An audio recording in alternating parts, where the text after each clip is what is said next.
Eide of the Pikes Peak Wrestling League and USA Wrestling. And Jay, you were one of the people that helped get this thing organized with this tournament, would fundraise for the training center athletes, but also expose the young kids to our elite level performers. And talk a little bit about how the idea came up and why it's proven to be such a success.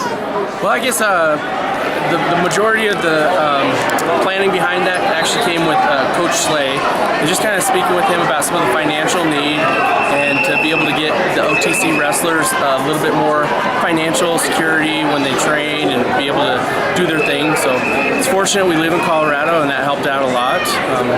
That would be definitely kind of the basis behind starting the Mayhem in the Mountains. You run a lot of wrestling tournaments, but this one was geared specifically to getting the resident athletes specifically out with the kids, and then the finances of this event going to support them.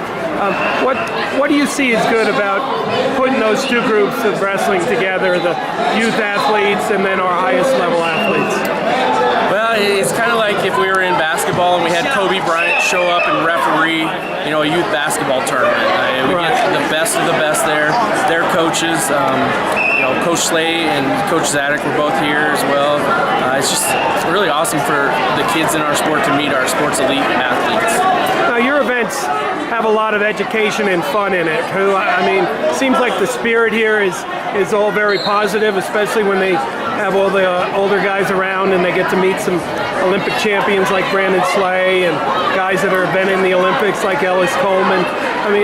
Is that how we're going to build wrestling, by making the sport more fun and more accessible? Absolutely. I think number one, if the kids aren't having fun, they're not going to be back.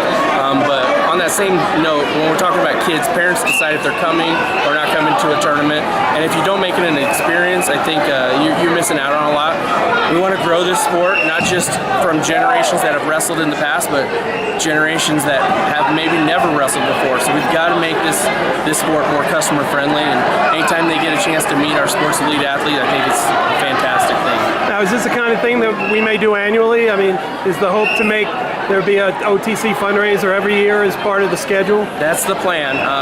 Kevin Hummer, he's the owner of this building. He's a gracious person. He's allowed us to rent it this year, and actually he's given it to us for free, the venue. I believe that's going to be an ongoing thing, and we're going to look to build on this tournament, and definitely something we would invite anybody to come out and meet our sports elite athletes while competing. Congratulations on a success in year one. This could end up being something that could be a model for other wrestling activities around the country, I would think. I appreciate that. Thank you, Gary. Thanks.